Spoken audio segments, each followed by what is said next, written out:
najya muri izina mvuga ariko ndashima Imana ko Imana yabigenje neza ikampa izina nkwiriye mu gihe cyayo. Yesu ashimwe. Ndashima Imana ko madamu wanjye yageze hano, imvura nabonye iguye ndavuga ntese biraza kugenda gute, ariko Imana ishimwe ko yahageze. Imana imuhe umugisha. Ndashima Imana kandi kubw'abashumba banjye, kubw'abanyetorero mwese, Imana ibahe umugisha. Katuganire ku ijambo ry'Imana mu kanya dufite. Ijambo twasomewe mu butumwa bwiza bwa Yesu Kristo ko bwanditswe na Yohana igice cya 4, twasomeye umurongo wa 10, turasimbuka dusoma umurongo wa 28 kugera ku 30. Yesu ashimwe. Umutwe w'amagambo uravuga ngo Yesu avugana n'umusamariyakazi. Ni inkuru za Yesu avugana n'umusamariyakazi yasanze ku iriba, amusaba ngo amuhe ku mazi. Aramubwira ati oya, usaba amazi gute? Ubwoko bw'iwanyu ko butuzura n'ubw'iwacu nsaba amazi ute? Baranenanaga cyane, bari abantu bazirana. Ariko Yesu aramubwira ku murongo wa 10, amubwira ngo iyaba wari umenye ugusabye amazi, iyaba wari umenye ugusabye amazi, iyaba wari umenye impano y'Imana iri muri nge, cyangwa se impano y'Imana muvugana ubu ngubu. Yesu ashimwe. Umurongo wa 10 avuga ngo Yesu aramusubiza ati iyaba wari uzi impano y'Imana ukamenya no gusabye amazi wari we, nawe uba umusabye nawe akaguha amazi y'ubugingo. Yesu ashimwe. Umurongo wa 28 uravuga ngo kugera ku 30, nuko uwo mugore asiga ikibindi cye aragenda ajya mu mudugudu abwira abantu ati nimuze murebe umuntu umbwiye ibyo nakoze byose, murebe ahari ko ari Kristo. Bava mu midugudu baze ahari. Yesu ashimwe. Uyu mudamu Imana imuhe umugisha. Wenda ntahari ariko umugisha yarawuhawe. Haleluya. Yamenye inkuru za Yesu. Twese twakiriye agakiza. Ntabwo ndaza komeza kuvuga ngo twese, kuko ushobora gusanga hari uri mutarakira agakiza, utarakira Yesu Kristo nk'umwami n'umukiza w'ubugingo bwe. Ubu tuza gusoza, turaza kumusaba nawe aze kuzamura akaboko rwose yakire Kristo. Yesu ashimwe. Abaje mu nzu y'Imana twese abenshi twakiriye Kristo nk'umwami n'umukiza w'ubugingo bwacu, ntabwo mbishidikanyaho. Kamvuga benshi kuko ushobora gusanga harimo, wenda ushobora gusanga hari abarimo bataramwakira. Kumenya Yesu ni kimwe, no kumenya kubana nawe ni ikindi, ariko ndaza kubabwira n'ikindi kiyongeraho. Haleluya. Yesu ni impano y'Imana twahawe. Umuntu wese yahawe kugira ngo urubanza rwari ku bantu Imana yaremye, nibe mwizera, niba mubona bakamumenya, bakamenya ko yatumwe n'Imana, bakamenya ko yavuye ku Mana, urwo rubanza barukurweho. Haleluya. Kristo niwe mpano y'Imana, niwe gitambo kizima cyera gishimwa n'Imana, kandi abantu bose bakwiriye gukiriramo kubwo kumwizera. Haleluya. Imana yaremye umuntu imukunze imushyira mu ngobyi ya Edeni. Maze kumushyiramo, umuntu yivana mu bwiza bw'Imana. Satani aramushuka. Umuntu yivana mu bwiza bw'Imana. Imana ntiyamureka kuko yamuremye imukunze, imusohora mu ngobyi ya Edeni, ariko ikomeza kumumenya. N'ikimenyimenyi ntabwo yamusohoyemo yambaye ubusa nk'uko yari amaze kubimenya ko yambaye ubusa. Yarabanje imuha imyenda, iramwambika, imusohoramo yambaye. Urukundo rw'Imana rukomeza kumukurikirana. Abantu baza kororoka, barakura, baragwira benshi, ariko bakomeza kugomera Imana. Imana bikomeza kuyibabaza. Umuntu namuremye mukunze, ariko dore arakomeza kugira ishusho isa gutya. Ntabwo akomeje guhagarara mu ishusho namuremye nifuza ko ahagararamo. Imana ibona ko ari ngombwa ko irimbura abantu, irimbura ibyo yari yaremye ibinyabuzima. Ikoresha umugaragu w'Imana Nowa kugira ngo ize kwisigariza abantu, izongera kuvanaho ubundi bwoko buzakwira isi. Ibyo biraba, abantu bavaho hasigara umuryango wa Nowa. Umwuzure urangiye, abantu barongera baragwira, ariko bakomeza gukora ibyaha. Imana ikomeza kubabara. Umuntu yakoraga icyaha, ariko Imana irongera iravuga ati umuntu kuva namuremye mukunze ntabwo ndamutakaza burundu. Irongera ishyiraho ubundi buryo umuntu ashobora kongera guhura n'Imana, uburyo bwo gutamba ibitambo. Abisiraheli babaho muri ubwo buzima, ndetse n'abandi bo muri icyo gihe bakajya babaho muri ubwo buzima bwo gutamba ibitambo kugira ngo bongere kwegerana n'Imana. Imana nayo ibona ko bidahagije, ibona ko hari abazabihomberamo, hari abatazabasha kubona ibitambo kugira ngo bongere gusabana n'Imana. Ifata icyemezo nk'uko yavuze ngo ijya kurema umuntu, yaravuze ngo reka tureme umuntu mu ishusho yacu ase natwe. Yesu ashimwe. Ntabwo ari umuntu umwe, ntabwo ari Imana imwe yabivuze iryo jambo. Tureme umuntu, biri mu bwinshi. Tureme umuntu bivuze ngo hari ibindi biremwa by'umwuka byari biri kumwe n'Imana umuntu aremwa. Haleluya. Imana mu biremwa byose byari bihari yihindura umuntu muri kimwe, yihindura umuntu kugira ngo ize yisanishe n'abantu yaremye, bongere babone ubwiza bw'Imana.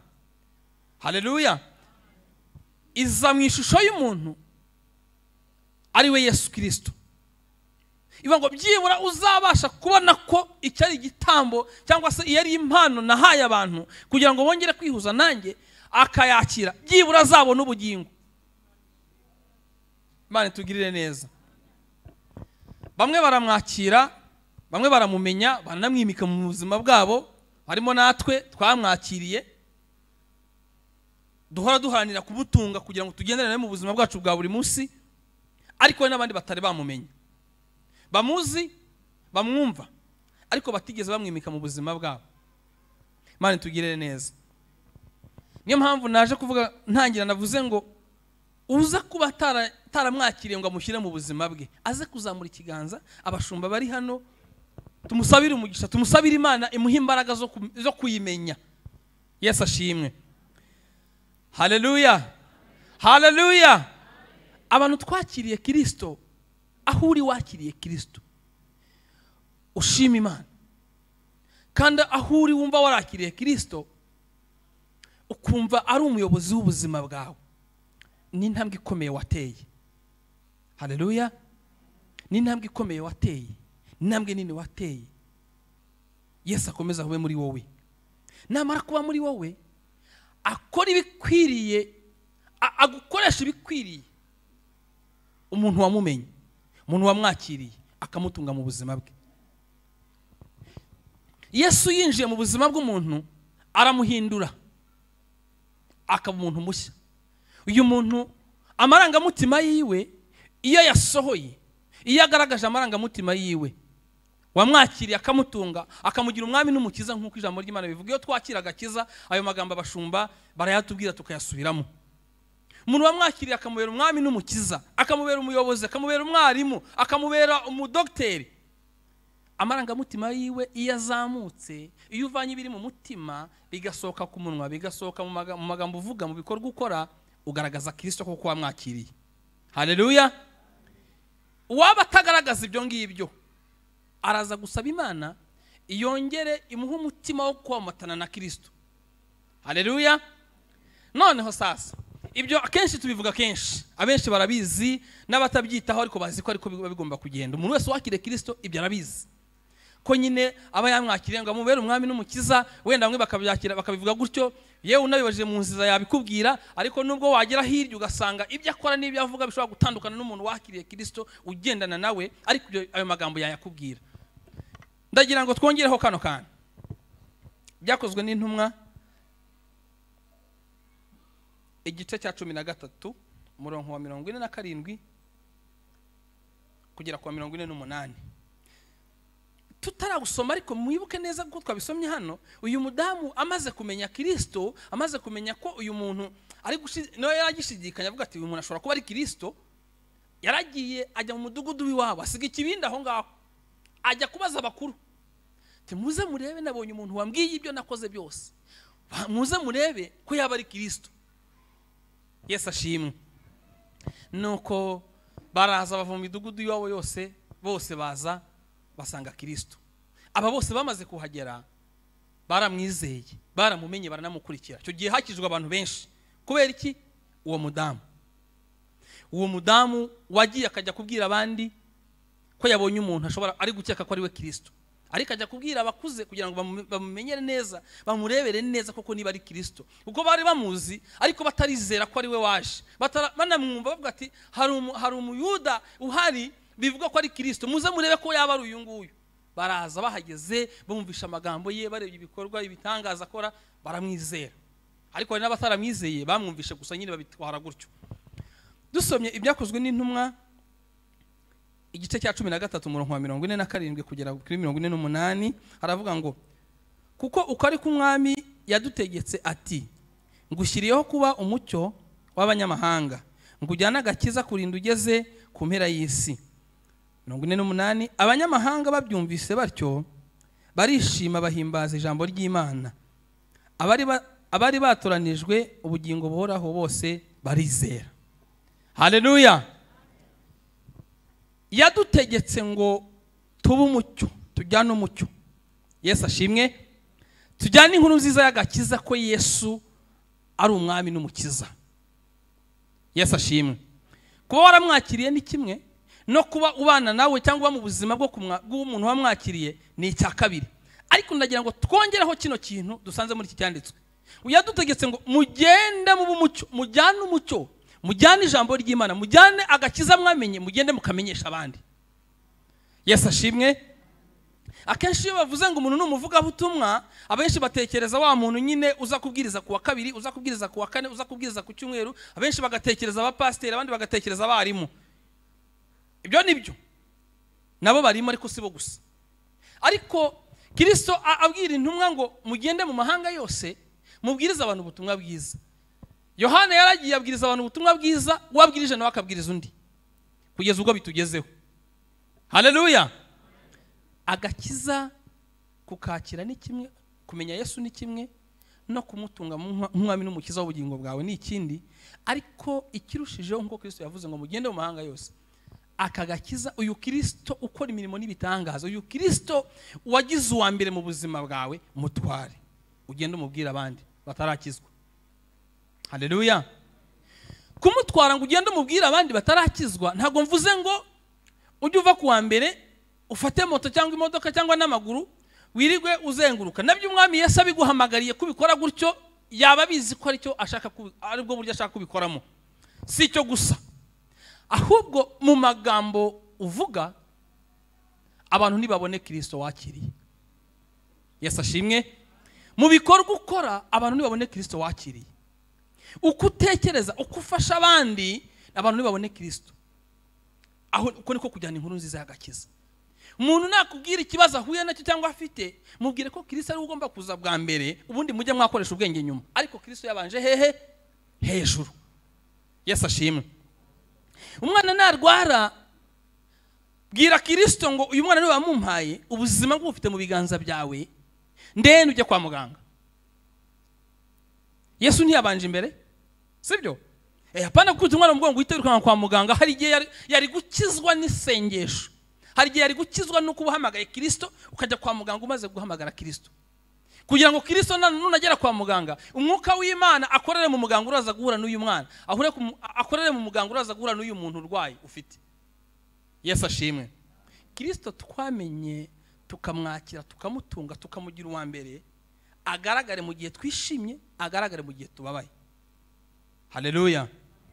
Nuba ubabaye ariko ukagaragaza Kristo, nubabaye ukamenya ko Kristo ibyo ngibyo abizi kandi abifiteho ijambo rya nyuma, afite ubushobozi n'uburenganzira bwose bwo kuvana muri mubabaro cyangwa se kugutorezamo kugira ngo ukomerere muri uwo nguwo.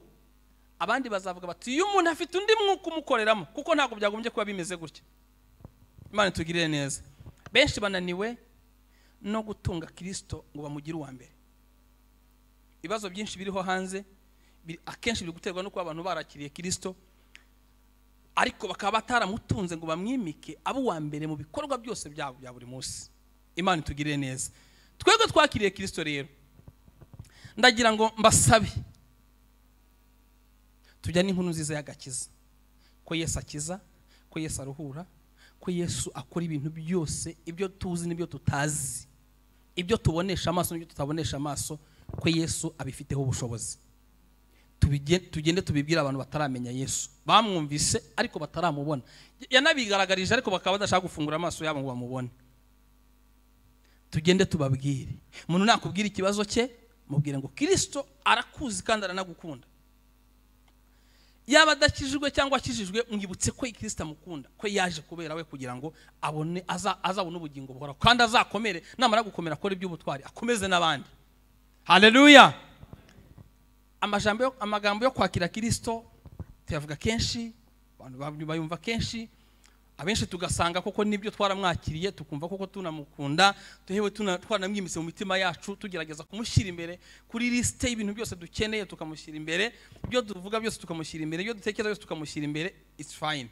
Ariko ndagira ngo twongereho kano kantu, uko twamushyize imbere nitubitware tubishishikarize n'abandi nabo bamutunge. Yesu ashimwe. Twe tungana gutya uko turi hano muri sare n'abandi badukurikiye mu buryo butandukanye, buri wese abyimitse mu mutima we, isi yahinduka. Nababwiye ko kuba umuvuga butumwa bitavuze pastor, bitavuze mwarimu, bitavuze na wundi ubwiriza gusa, ahubwo umuntu wakiriye Kristo ahita ahinduka umuvuga butumwa bwiza bwa Yesu Kristo, kuko Kristo ari uhindura umuntu, yamara kumuhindura akamubwira icyo akora, akamubwira uko wakiriye Kristo agomba kwitwara. Dugire iyo shusho, tubo muntu wahinduwe na Kristo, niturangiza dutwara ibyo ngibyo twakiriye bikaduhindura, bikatugira abo turibo, bigatugira abantu tudaterwa ubwoba n'imiyaga, tudaterwa ubwoba n'imiraba. Ibyo ngibyo tubibwire n'abandi bataramumenye, bataramwizera, bamwizere, bityo nitugera mu bwami bwo mu ijuru tuzarabagirane nk'inyenyeri. Haleluya. Jambo ry'Imana bitubwira neza ngo abahinduriye abandi kugukiranuka nibagera mu bwami bwo mu ijuru bazarabagirana nk'inyenyeri yo mu ruturuturu. Haleluya, haleluya. Ninde utakifuza ibyo bintu? Ninde utakifuza ko inyuma y'izina rye Shima Imana Jean Bosco hano Imana ikora urutonde rw'abantu yabwirije ubutumwa, abizi cyangwa atabizi, kubera ko yakiriye Kristo? Ninde utabyishimira urwo rutonde? Ninde utakishimira ko Imana izakwirata, ikirata uyu muntu yakoze umurimo, yaranyakiriye, amaze kunyakira amenyesha abandi, yitwara nk'umuntu wanyakiriye, runaka arakizwa na runaka na runaka na runaka, runaka nawe atuma abandi bakizwa bivuye kuri kanaka, n'uwo nguwo nawe hari abandi bakijwe bivuye kuri kanaka, byose bikagira inkomoko kuri ngewe. Igumva ibyo byishimo hari umuntu utabigira. Imana tugire neza kandi dushoboze guhagarara muri uwo mwanya. Niba waramenye Kristo ukamwakira nk'umwami n'umukiza w'ubugingo bwawe, ubu ngubu akaba ari we muyobozi wawe, ibyo utekereza byose akaba ari we muyobozi, ukaba umubanza imbere, ndakwinginze ongeraho no kumumenyesha abandi, ongeraho no kumumenyesha abandi, bityo twagura ubwami bw'Imana, twagura ubwami bw'Imana muri iyi si, kandi no mu ijuru tuzagororerwe. Haleluya. Imana yaturemye idukunze, idushyiraho kugira ngo tube umusemburo, yatubwiye ngo mugende mu mucyo. Iyo umaze kumwakira ubu uri umucyo, ahubwo uwo mucyo urashaka kuwugumana, ukawugumana mu rugo cyangwa mu mutima wawe. Uwo mucyo ujyana ushyire ku musozi, abantu bose bari mu bikombe, bari hehe, bose bamurikirwe n'umucyo uri muri wowe, umucyo wa Kristo. Kwakira Kristo, kumenya imbaraga ze n'ubushobozi bwe, bigende birabagirane. Haleluya.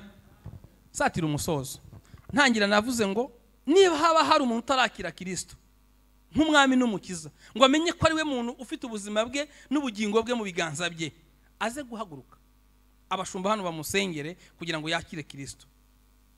Hari waba arimo? Ndabona nta burimo. Gukizwa n'ubuntu, niyo mpamvu nta guhatiriza. Hari izindi nyungu zirimo cyangwa hari ikindi kintu umuntu ashakamo kindi, wahatiriza ukagira gute, ariko kubera ko ari ubuntu kandi impano y'Imana n'ubuntu, nagakiza konyine, nta kindi kiguzi bisaba, niyo mpamvu nta guhatiriza. Ni kuba nta urimo rero, reka dusenge tubwire Imana iduhe imbaraga zo kugaragaza Imana iri muri twebwe, niba twarayishyize mu mitima no mu buzima bwacu. Niba nta yirimo, uze gusenga ubwira Imana ngo Mana, narakwakiriye igihe nakizwaga, ndanabatizwa, ariko iyo ndasuzumye nsanga uko nkora, uko mvuga bitagaragaza ishusho yawe, bidashobora kuvuga ubutumwa. Ndashaka guhinduka, ndashaka guhindura, noneho nkagira ishusho yo kwera kugira ngo n'abandi bezwe kubera ngewe. Uraza gusenga iryo sengesho. Niba kandi wumva waramaze guhagarara muri uwo mwanya, ukaba wumva muri wowe byarubakitse, nubwo wenda tutaragera kure aho umwanzi atarasa umwambi, ariko ukumva muri wowe uvuga ngo Kristo niwe rufatiro rw'ubuzima bwanjye, niwe rufatiro rw'ibintu byose ntekereza, ibintu byose numva nakora, Kristo aba ari imbere, uze gusenga uvuga ngo mpa imbaraga zo kubibwira abandi. Haleluya.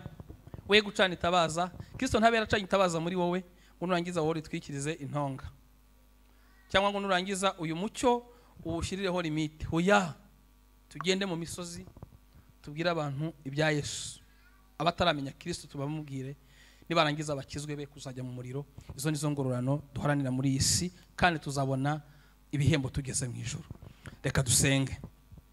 Data mwiza, mu izina rya Yesu Kristo, ndagushimiye kuri Imana igira neza. Ndagushimiye kuri Imana yaduhaye Yesu kugira ngo umwizera wese atazarimbuka, ahubwo azabona ubugingo buhoraho. Urongera uravuga ngo uwo nyizera nubwo yaba yarapfuye azongera abeho. Uhabwe icyubahiro Data, kubw'icyo wakoze gituma twongera kwegera imbere yawe, gituma twongera guhura nawe, gituma twongera guhamagara ukatwumva, gituma wongera kutureba uko twigira, uko tugenda, uko dukora, byo tubamo byose bituma wongera kutwitaho. Mana, uhabwe icyubahiro kubw'impano y'umugisha waduhaye, impano ya Yesu watumeneye amaraso ku musaraba kugira ngo nitumwizera atubere umucunguzi kandi atubere umukiza, atubere uturaga ubwami bw'ijuru. Turinginze kugira ngo tugirire neza, twambike imbaraga Data, akagakiza twakiriye, akagakiza twamenye, akagakiza twatunze, uyu Kristo wamenye amaraso ku bwacu, twimitse mu buzima bwacu, tugire umuyobozi. Ndakwinginze kugira ngo udushoboze kumubwira abandi, udushoboze kumubwira abandi tuvuze, udushoboze kumubwira abandi dukora, mu byo dukora, mu byo dutekereza, udushoboze kumubwira abandi kugira ngo Data twese abo ngabo batarakumenya be kuzajya mu muriro, ahubwo bazabona ubugingo buhoraho. Uri Imana igira neza, ndagushimiye kuri kumwe natwe, ndagushimiye ko bari barasubiye inyuma mu kugaragaza imirimo yawe muri bo, niba barakwakiriye. Ndagushimiye ko wongeye kubambika imbaraga, bakaba bagiye gusubira mu mikorere yabo, mu migirire yabo, bakagushyira imbere kugira ngo bayobore. Uri Imana igira neza rero, ngaho ganza kandi utegeke, ubushake bwawe bukomeze kuba kuri twebwe. Ibyo ushima byaguhesha icyubahiro, bikatuzanira umugisha turi muri iyi si, byakarusho bikazatwinza mu bwami bwo mu ijuru. Urukire ku biduha tubyambaje mu izina rya Data twese n'iry'Umwana n'iry'Umwuka wera, amen. Gira amahoro y'Imana.